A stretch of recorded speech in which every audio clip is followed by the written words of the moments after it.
প্রণাম। মা প্রণাম। মা প্রণাম। মা প্রণাম।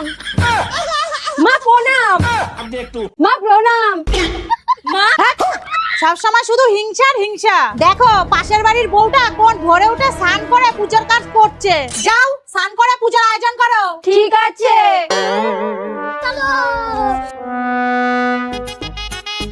এই এই আচ্ছা আচ্ছা আচ্ছা দাঁড়ান দাঁড়ান, আগে চাঁদা দিন।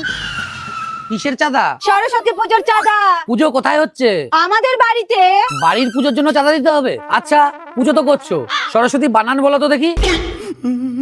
আমি বলছি দন্তা স বয়সনর তয় হস্যি তয় আকার। আগে ভালো করে পড়াশোনা করো, তারপরে সরস্বতী পুজো করবে। আরে পড়াশোনা করব কি করে, আমরা তো এবারে হাতে খড়ি দেব।